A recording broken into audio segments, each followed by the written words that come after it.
I have no announcements to make at the top, so I will go straight to questions. Ben Feller. Thank you, Jay. First off, I want to ask about Afghanistan. The President has put in motion a plan to withdraw troops and get us down to about 70,000 U.S. troops in Afghanistan by September. Now, Defense Secretary Panetta says that he envisions an end of combat role towards the middle or latter part of 2013. How does that affect the pace of withdrawal for the rest of U.S. troops? Well, let me step back and clarify your question. Secretary Panetta, on his way to a meeting of fellow defense ministers of NATO in Brussels, spoke with reporters about the consultations he would be having. And in line with the NATO policy set forward in Lisbon with regards to Afghanistan, that called for the transfer of security lead to the Afghan security forces by 2014. That is the policy, and it has not changed. What the meetings the Secretary is involved in now are about is how that transition will unfold and take place, and that will certainly be a subject of serious discussion among heads of state of NATO who are here in Chicago, hosted by President Obama in May. It's certainly what Secretary Panetta said is that it could happen that the transition to Afghan security lead could be moved up to 2013, but he was not making an announcement about a decision that had been made, simply about the consultations that would be taking place in Brussels and from Brussels forward to Chicago. Well, I mean, he did say hopefully, but the mid to latter part of 2013 we'll be able to make the transition from combat role to training. Before that, we had heard from the President that the combat role would end by 2014. So that, that's clearly a change. Well, again, he said hopefully, and it could happen early. Look, our objective, let's be clear about the President's Afghanistan strategy, which included the ramping up of forces substantially in order to implement. Its number one goal is to disrupt, dismantle, and ultimately defeat al-Qaeda. U.S. forces are in Afghanistan, as well as the forces of our international partners in ISAF are in Afghanistan because al-Qaeda attacked the United States, and al-Qaeda has attacked other countries. Our number one objective, therefore, is to defeat al-Qaeda. The President's strategy, working with our NATO allies, has resulted in some significant progress in achieving that goal. I don't think anybody could dispute that. Another secondary goal of the policy is to stabilize Afghanistan, to allow time for the Afghan security forces to be built up, trained, and develop the capacities to take over security lead. That process has begun. Some sections of Afghanistan have been transferred to Afghan security forces, and it will continue. The pace of it, the point at which full lead is turned over to Afghan forces is going to be a subject of discussion among defense ministers as well as heads of state in Chicago in May. The operating strategy is still what was articulated in Lisbon, which is the combat lead will shift, or rather the combat lead, I guess you could say combat lead would shift to the Afghan security forces by 2014. By the end of 2014. But that is the where we are, and what that transition looks like, and when the discussions about that transition will take place over time. And as Secretary Panetta said, it could happen, and hopefully it will happen, that we could do it sooner. Okay, let me just wrap up on this point with my original question, which is the President has been on record as withdrawing troops, but the latest we knew was that there would be about 68,000, 70,000 troops by September. Mm-hmm. Is there any clarity about how fast the rest of the troops will come home? After September? Yeah. I'm sure that will be a subject of discussion among NATO ministers and heads of state and combat commanders, but I have nothing to announce from here about any changes about the pace, and I think that will be determined in part about how successful the transition is taking place over to Afghan security forces. Okay. One quick question on the economy. As I'm sure you know, it's 3 years to the day since the president said in an interview and talking about the economy that if I don't have this done in 3 years, then there's going to be a one-term proposition. I'm assuming you don't think it's done. Maybe you do, but does he regret having said that? Well, no. I think you aptly point out that it was 3 years ago, and he made that statement at a time in a month when I think the economy shed close to 700 or 800,000 jobs, in the process of shedding 8 million overall, a time during which the economy had recently shrunk in one quarter by 9%, the worst contraction in our economy since the Great Depression. He has successfully, through the policies he has pursued, changed the direction that we were in when he took office. And while we are not done and won't be done until every American who wants a job can find a job, and until we have built a foundation for our economy to compete and win in the 21st century, there is no question that, and I talked about this the other day, the graph, basically the U-shaped graph of unemployment and what it looked like as the president was taking office, inheriting the economy that he had at the time, and what it had begun to look like in the slope upwards once his policies began to take effect. But can't you see how somebody who took him at his word would think that this deserves to be a one-term proposition? Well, no, because I think that he made clear that in that whole interview, and I'm sure every interview he gave at the time, that what his primary obligation was as president was to stop this cataclysmic decline in the economy that was taking place when he took office. He successfully did that. He, working with Congress, set out, put into place policies that have led to 22 straight months of private sector job growth, to 10 straight quarters of economic growth instead of contraction. I don't think anybody who looks at that objectively could suggest that that turnaround hasn't happened, or that we are finished with the job. And I think the president has made clear and will continue to make clear throughout this year why we need to continue to do the things we can and the right things to grow the economy and create jobs, and certainly not go back to the policies that indisputably helped precipitate the situation that we found ourselves in January of 2009, where the economy was in free fall. Yes, Alistair. Jay, just going back to Afghanistan, the statement by the Defense Secretary clearly surprised a number of people. It surprised US lawmakers, it surprised US allies, and it surprised officials in Kabul. Why make the disclosure now? Well, it's not. He was simply discussing, Secretary Panetta was discussing the consultations he would be having shortly with NATO defense ministers. So I guess the disclosure, if you're referring to it in that way, which I would take issue with, was going to happen within hours anyway, or a day, because those discussions would take place. All it was a framing of the kind of conversations that the defense ministers would begin having in Brussels, and that would continue to take place up until May, when the president hosts NATO in Chicago. Okay. And to just clarify, does it mean that US troops will be coming home faster or be less exposed to harm than had previously been expected? Let me just be clear, and as I said in answer to Ben's question, this was an assessment of what could happen within the context of the stated policy of NATO, which is to transfer security lead to the Afghan security forces by 2014. And within that frame, within that timeline, the transition will take place. It has already started in some areas of Afghanistan, and U.S. troops are already coming home, as you know.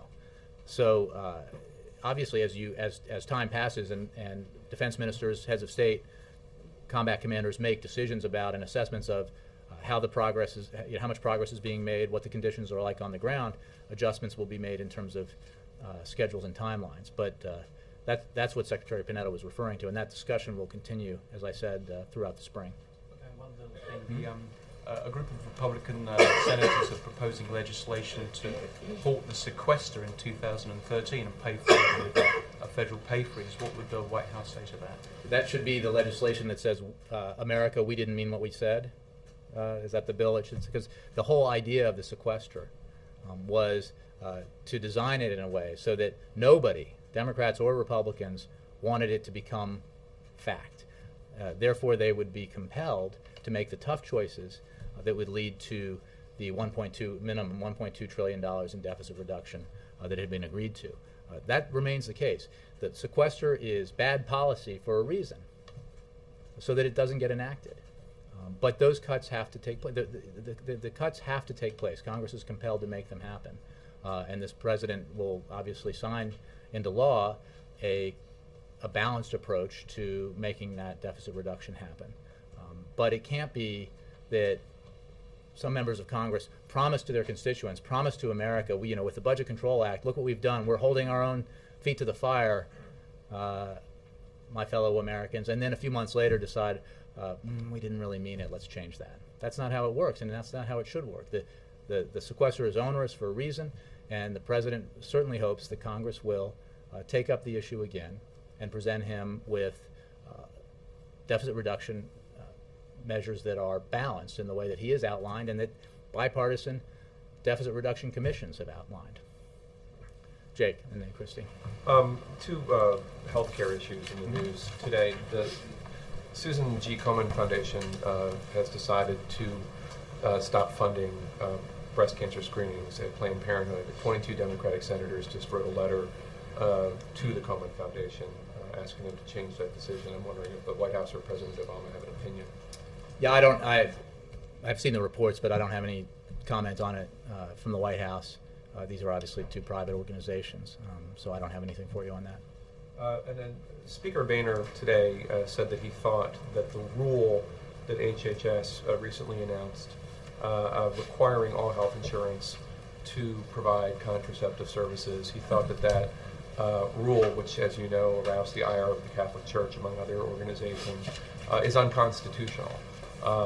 And I'm wondering why, without getting into the whole constitutionality, because neither you nor I are attorneys, why does the Obama administration think it has the right to tell any organization that they have to provide a service even if that service goes against their religious beliefs? Well, let's be clear about what the decision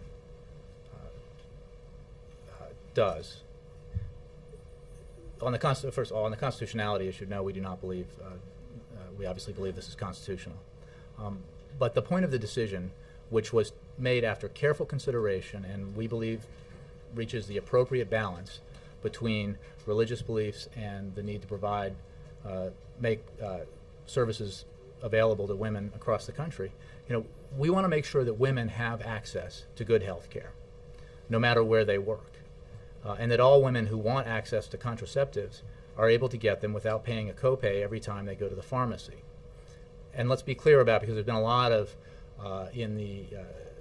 some of the commentary about it, there's been some misstatements about what it actually does. No individual will be required to use or prescribe contraception. This rule does not force anyone with a religious objection, such as a Catholic doctor, to prescribe or provide contraception. It merely requires that insurance companies provide coverage for contraceptives to patients who want them, which is the recommendation of the Nonpartisan Institute of Medicine. And it's important to note that doctors prescribe contraception for medical and health reasons, including helping to reduce the risk of some cancers. It's also important to know, because I think this has not been clear in some of the commentary, that the policy maintains the religious employer exemption. Churches are not required, they're exempt. Other houses of worship are not required, they're exempt to cover contraception. So it's also important to note that as we developed this policy and found what we believe is the appropriate balance, that 28 states, more than half, 28 states in the country have laws with contraception coverage mandates. Over half of Americans already live in those 28 states. Several of those states, like North Carolina, New York, and California, have identical religious employer exemptions. Some states, like Colorado, Georgia, and Wisconsin, have no exemption at all. No exemption for churches or other houses of worship. As President Obama acknowledged in his comments at the prayer breakfast this morning, there are Catholic charities and other Catholic organizations that are not houses of worship, in which obviously their beliefs are very strongly held. It's what they do for a living. They believe that life begins at the moment Sure. that And the policy does not fertilized. require any individual to take or provide or prescribe contraception. It is simply requires employers to offer insurance coverage that provides that. That provides services that well, they find morally objectionable. But the individuals should have in our estimation, should have the same rights to have that kind of coverage. It's an important health issue, and it's also an important financial issue for women across the country. Again, as I just made clear to you, 28 states have similarly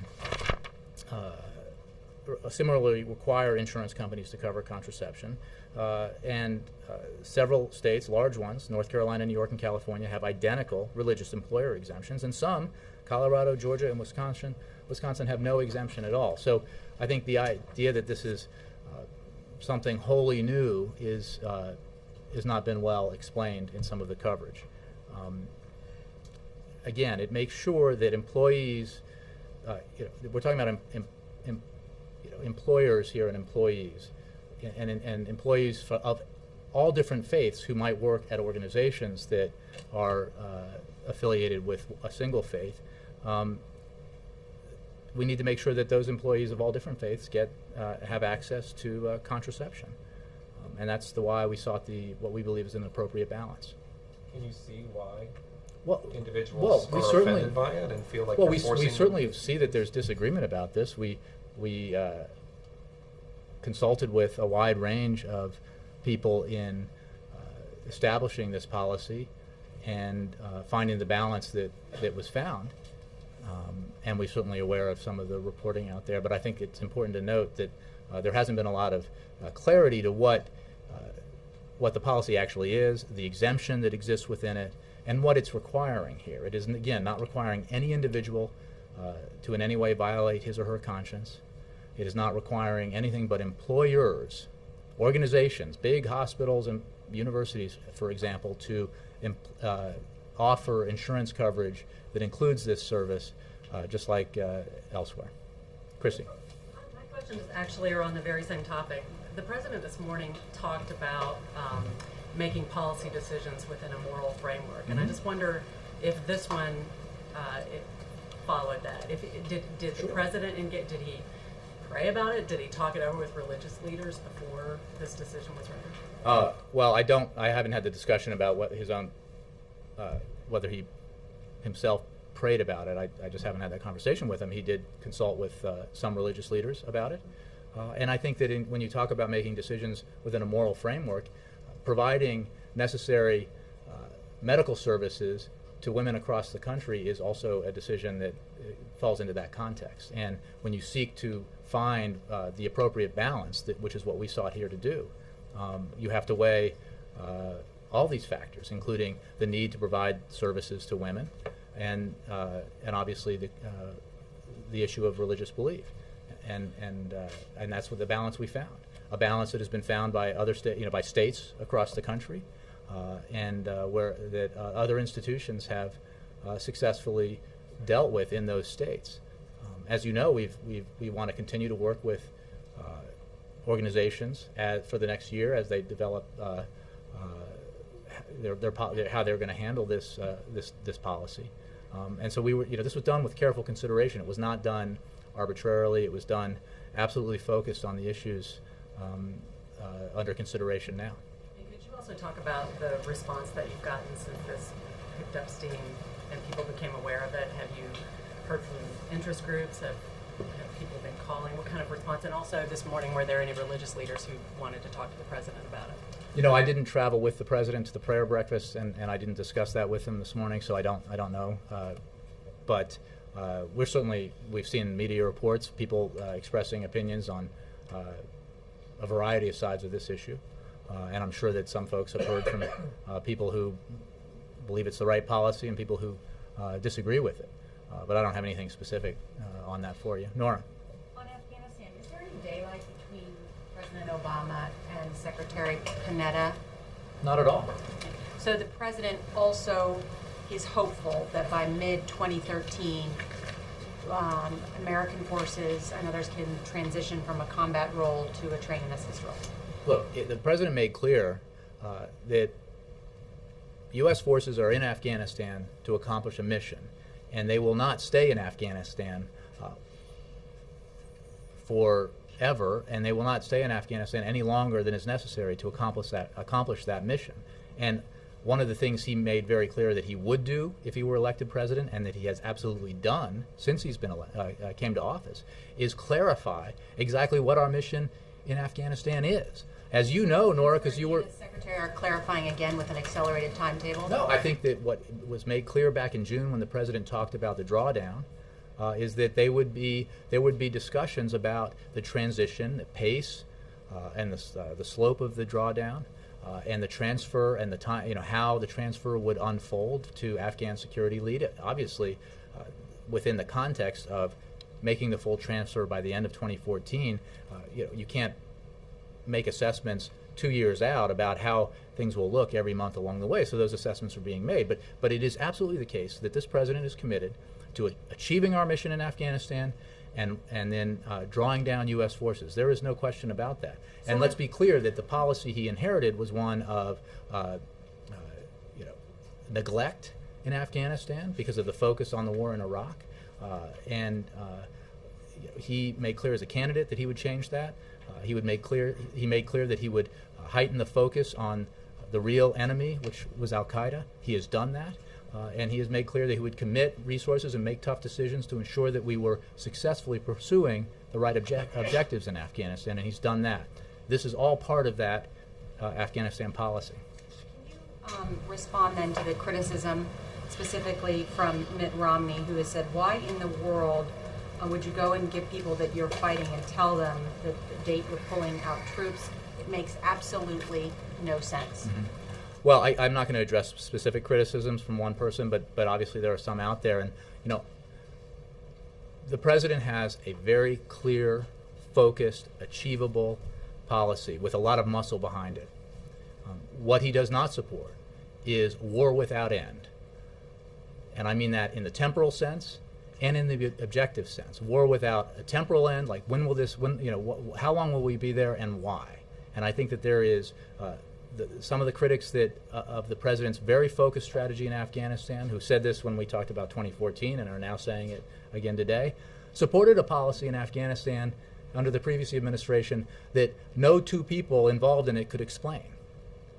Why were we there? Why were the number of forces that we had there, why was that number chosen as opposed to fewer or more? What was the objective? It was entirely unclear, and I know you know that because you covered it, and a lot of you did. This president has been relentlessly focused on what the mission is and achieving it. And then also just on that, General Petraeus, the head of the CIA, said this morning that he thinks that Secretary Panetta's comments have been overanalyzed. Would you share that view? Well, it's up to you and others to analyze it. I think the director of the CIA. Sure. Agree? No, I mean I don't know whether under analyzed. This is an important issue, and I think it's always worth paying attention to, frankly, and it's far better than some of the issues that sometimes consume us in Washington.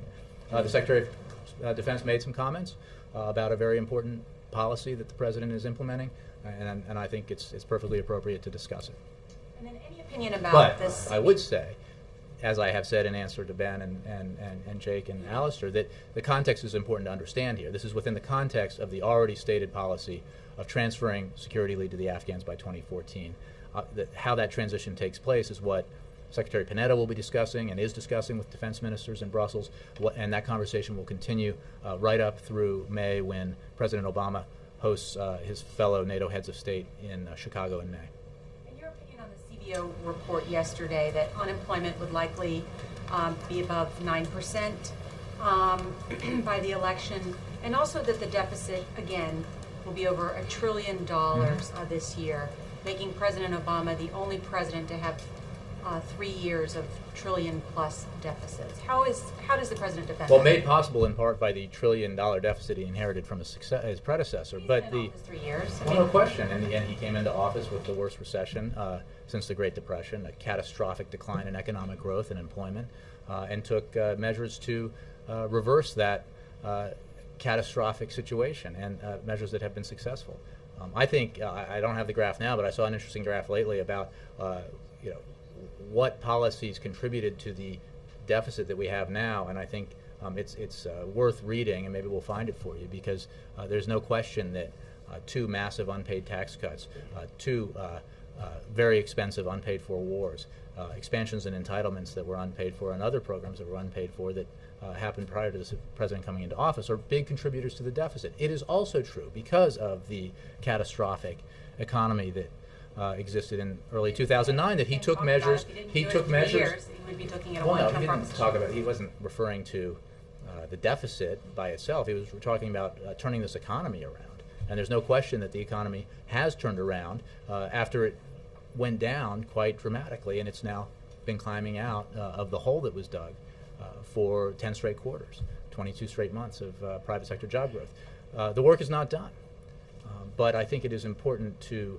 remember that the deficits that we're dealing with now, and which we have to address seriously and in a balanced way, were contributed to mightily by the policies of the previous decade. And it's important to remember that in January of 2001, after President Clinton left office, there were budget surpluses for the first time in a generation. And CBO and others forecasted budget surpluses for as far as the eye could see. Steve. Thank you. On Iran, what is the White House position on these new financial sanctions that were passed by the Senate Banking Committee this morning? You know, I'd have to tell you, I haven't seen those new sanctions, but I'm sure we will look at them and have a position for you on them. In general terms, does the administration worry that some of the actions on the sanctions that Congress has taken has, to some extent, usurped President Obama's prerogative on foreign policy? No, I think that we've made clear what our position is with regards, for example, to the sanctions that were part of the NDAA and the Central Bank of Iran, and making sure that we implement these sanctions, which were designed with a goal in mind that we absolutely share, which is further pressuring and isolating the Iranian regime in order to get it to comply with its international obligations. We want to make sure that the implementation of those sanctions is handled in a way that does not inadvertently do any harm to our allies or to the oil markets. But we believe there's a way to implement them appropriately that achieves the goal that those sanctions have, which is to further isolate and pressure Iran. Dan. Thank you. On the contraceptive controversy, Speaker Boehner also called on the administration to reconsider this rule. Is there an ongoing debate about potentially reviewing this again, even though there was extensive review going into the decision? Well, no, I think it's important. That's the point that you made at the end of your question is the point I was going to begin with, is that there was extensive and careful consideration as this policy was developed and the decision was made. And the issue here is we want to make sure that women, all women, have access to good health care. And the fact is, on average, an American woman uses contraception for 30 years of her life, with the average cost of contraception at $50 per month. So this is both an issue of health as well as economics for women across the country. And so in seeking to find the appropriate balance that we believe we found, it was very important to take into consideration the need to make sure that all women had access to good health care. And that's what we've done here. So no debate about whether or not this should be reconsidered? No, there's not a debate. I think, as was noted initially, and I said again earlier, that we want to work with organizations for the next year to help them deal with the implementation of the policy.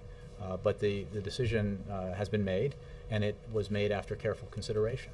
You're quite aware that last Sunday in a number of Catholic churches across the country, priests got up and read letters of protest, if you will.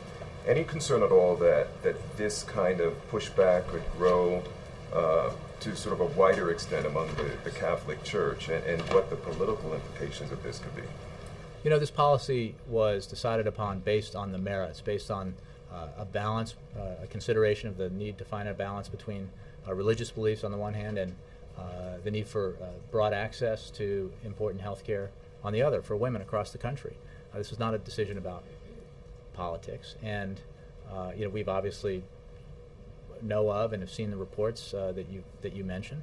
I think it's important also to note that there are a lot of folks out there who support this policy for the very reasons that we have put it forward, which is that this provides an important preventive service for women across the country, and it is not in any way in violation of the Conscience Clause. It's not in any way, does not in any way require any individual to provide or prescribe contraception, and it exempts, unlike some significantly sized states in this country, it exempts houses of worship and churches from having to abide by the policy. So that's the balance we sought, and we think we found it. And one quick thing on the economy. Does the president have his own graph, if you will, where he wants to see unemployment by November? Well, he's not an economist, and he leaves predictions about what those numbers will look like to the economists. He is focused on doing what he can through legislative work with Congress and through executive initiative to move this economy forward, to keep it growing, to keep the recovery moving forward, making sure that it's creating jobs. You know, we've made some progress, and it is, again, I think, as we step back and look at this, as folks will be doing this year, at the context of what has happened since President Obama has been in office. And I think you will see, again, as that chart I keep describing shows, a pretty dramatic change from the situation that this economy was in when the president took office and the situation and the direction of the economy after his policies began to take effect. He wants to keep that graph moving in the direction it's been moving now for 10 months, 10 quarters and 22 months. Yes, Ed. Yesterday when the president announced his housing policy, he made reference to that it's not the humane thing to do to just let the market hit bottom. And it was widely seen as a contrast to Mitt Romney, who said that just a couple of months ago, that you have to let it hit bottom. When the president was talking at prayer breakfast today about the poor and shared responsibility, was there any attempt there to show a contrast to what Mitt Romney had to say yesterday about the poor? I think if there is any more appropriate place than a prayer breakfast with people of faith to talk about the need to care for the least among us, I can't think of it. It is certainly a central tenet of the president's faith, and I believe a central tenet of the faiths of everyone in that prayer breakfast, that we individually and as a nation and as a world need to take care of those who need it most, need help the most. And I think that was the context in which the president was speaking this morning. He went on to say that he'd be willing to give up tax breaks since he's wealthy, and it makes economic sense, but then he also said, quote, "But for me as a Christian, it also coincides with Jesus' teaching." Mm-hmm. Why did he think it was appropriate in that case to talk about something that is sort of the central tenet now of his campaign about shared responsibility? Again, I think if you can't discuss in a prayer breakfast one of the central tenets of your faith, which is prevalent throughout the New Testament, I think you're really circumscribing yourself too much. I mean, that is just, he was explaining how his faith guides him, how his faith guides the decisions he makes as a leader, and I think that's entirely appropriate in a situation like that. He was not trying to engage in campaigning. He was simply talking about faith and how it affects the decisions he makes. And last thing on that, since it was, you said, appropriate for him to do that, why did he give consideration to talking about this issue we've been talking about here, about Catholics being upset about the HHS decision? since you had faith leaders there, and it's not just Catholics who have spoken out, but Mormons and others have said that they have a problem with this, was there consideration to using that forum to kind of explain this decision and why he does believe it fits into his moral? Well, I confess I was not involved in working on the remarks. I mean, I think we've pretty openly discussed the decision-making process, the considerations that were taken. Well, he might, if he's asked about it. I think I would just point you to the remarks he made today at the prayer breakfast. Okay, last thing. One of the things that critics are jumping on about that policy is they claim that once you cover contraception, it will also include morning after drug, and it opens the door to abortion. You just had a conference call, officials of this administration saying on background that that is not true. But I wanted to give you a chance on the record here. That's being used to say that this opens the door to abortion. Can you just flatly close that door and say this? Well, I would not? cite the experts and both the policy and medical experts and say yes. I would point you to the facts. I mean, I understand that things get used for, and misrepresented, but that's not the case here. And again, this is about providing American women across the country, with access to good health care and to the preventive services that the Institute of Medicine, a non-political organization, believes are necessary and required. Yes?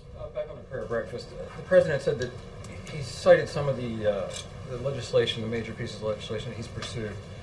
Financial institutions playing by their rules, insurance companies insuring those who are already sick, going after unscrupulous lenders. And he said, in addition to doing that because it's best for the economy, he believes in God's command to love thy neighbor as they love themselves. But is the implication of that those who oppose those very controversial policies somehow fall outside the Judeo-tradition? He's talking about what guides him in making the decisions that I just explained to Ed, within the context of a faith gathering, a prayer breakfast. So it was appropriate. I mean, I think some of his critics out there suggest that he doesn't talk about his faith often enough or very often, but within this context he did because it was appropriate at the National Prayer Breakfast, and he is influenced and informed by his faith. Would you allow that a spiritual feeling of compassion towards one's fellow man can be interpreted in different ways by different? Of course. And when he quoted Proverbs, you speak up for those who cannot speak for themselves, for the rights for all who are destitute. Following up on Ed's question, is that a direct reference or somehow an allusion to what Mitt Romney said the other day? That would suggest that every conversation that was held in any house of worship in the last week that contained within it one of the central tenets of the New Testament about helping the least among us would have a political context. But again, I'm saying that this president was simply explaining how his faith guides him. It was not a political event. And finally, just as a matter of, what is the administration policy on Afghanistan? You said the combat lead should shift to Afghan security forces by the end of 2014, which leaves open the possibility that there will be NATO and U.S. forces in a combat role for how long? Well, potentially for until that time when full security lead is actually the phrase that we use here, until that transfer takes place, which as designated by NATO at Lisbon, will be accomplished by the end of 2014. Right. What the context of this conversation was the remarks that Secretary Panetta made that certainly laid out the possibility that it could be earlier than that. But the policy is by the end of 2014. What lead does not preclude combat participation by U.S. forces, right? Well, no, and I think it's important. Iraq is a helpful reference point in this. That transfer of security lead does not mean full removal of forces, and we've been clear about that necessarily. And the disposition of U.S., NATO, and NATO forces beyond 2014 will be up to the if forces might stay. Part of that would be up to the Afghan government and whether or not they invite forces to stay, as was the case in Iraq. And obviously, and I remember trying to clarify this within the context of Iraq, when we ended our combat mission and Iraqi forces took security lead, the U.S. forces that were still there, the many thousands of U.S. forces that were still there, were highly trained, skilled forces, combat-trained forces who could and did, when necessary, participate in combat missions, but the lead is a designation that's important here in terms of how much presence you have and how much engagement you have in combat. Yeah. Jay, what's the view here of the status of the investigation into the Fast and Furious gun walking case, the administration's investigation of it, Justice Department, and what is your response to the growing Republican calls for Eric Holder to resign or for the president to can him? Well, I think the politicization of this, or the politicization of this, is pretty apparent. The Attorney General spent the last 5 hours testifying in front of Congress. I would refer you to the Department of Justice for any questions regarding his testimony. But broadly speaking, fighting criminal activity along the southwest border, including the illegal trafficking of guns to Mexico, remains a priority of this administration. The Attorney General has also made clear that he takes the allegations that have been raised very seriously, and that is why he asked the Inspector General of the Justice Department to investigate this matter. It is also why you saw the department cooperating with congressional investigators, including producing thousands of pages of documents, and the Attorney General making his 6th appearance on the Hill to discuss this. So any suggestion that we haven't been cooperative with Congress after 6 appearances testifying, I think, doesn't comport with the facts. And the calls for him to resign or for the president to fire him, does the president stand by him fully? He absolutely stands by the Attorney General. Thinks he's doing an excellent job. Is that in your investigation? Danielle, I'm going to get to you. I'm going to work around here. Kate, did you have a question? Bribery in the Justice Department. It's only a $20 million bribe, so perhaps I thought you might be interested in On that. Afghanistan, yesterday Secretary Panetta said we all went in together and we'll all go out together. So I'm wondering, did the President direct Secretary Panetta to, when he goes to make the case France not to leave Afghanistan early? Is that part of the... Well, I'm not going to get into conversations between the President and the Secretary of Defense. I think he was making a broad statement about the fact that we work very closely with our NATO allies in Afghanistan. Is it correct, though, to say that reading between the lines, what he's talking about is bringing France back into the fold, that they shouldn't be leaving early? I'll leave the interpretation up to you. Julia. Thanks, Jay. I just wanted to follow up on 2 units that the President announced during his State of the Union address and see if you had any more detail on the Trade Enforcement Unit, what agency that would fall under, whether it would be specifically focused toward China, and then also, you have to read this one, Residential Mortgage-Backed Securities Working Group, and how that may be working in alignment with or separately from the work done by states attorneys general, focusing on banks with unlawful foreclosure practices. Okay, I'm going to attempt to get this right. On the unit dealing with mortgage-backed securities, that they are working with the state attorneys general, and part of the idea of creating this unit was to combine focus and resources in the investigation of these matters that has to do with the servicing of, I hope I get this right, the servicing of mortgages. The Trade Enforcement Task Force, obviously, I think was, as we've described and the President mentioned, China is part of it. It was one of the issues that we have in our relations with China is fair trade practices, but it's not limited to China, as I understand it. Does it fall under a specific agency as it exists? I remember asking about this around the time of State of the Union, and that wasn't clear at that point.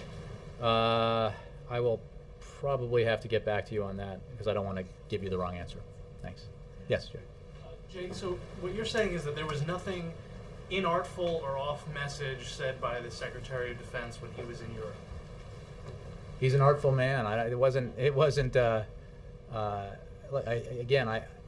He was simply discussing the consultations he was about to have with his fellow defense ministers, and talking about what could be the case depending on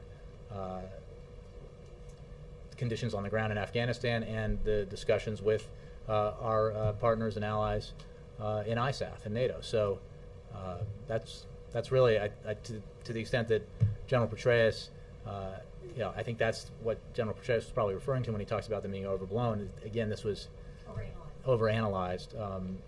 There's I think, not as much there as some people seem to think. Let him finish, then I'll get to you, Keith. And then when it comes to the HHS, the birth control decision, Mhm. so hospitals, schools, universities, all of these their statuses change because of this decision. Does that somehow limit their freedom of expression? Employers who are designated as such but have religious affiliation? Well, first of all, again, as I pointed out, there's different treatment of this already in different states. And some states, the three I named, that have no exemption whatsoever, so this will change for those states in terms of the churches and houses of worship.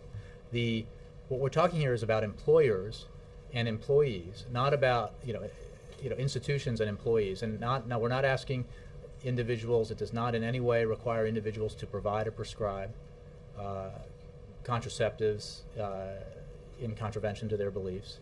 It simply requires that insurance companies provide that coverage to women who work for those institutions. And again, women of all faiths. So that is the balance that we sought. I hope that answers your question. Did the president seek the endorsement of Donald Trump?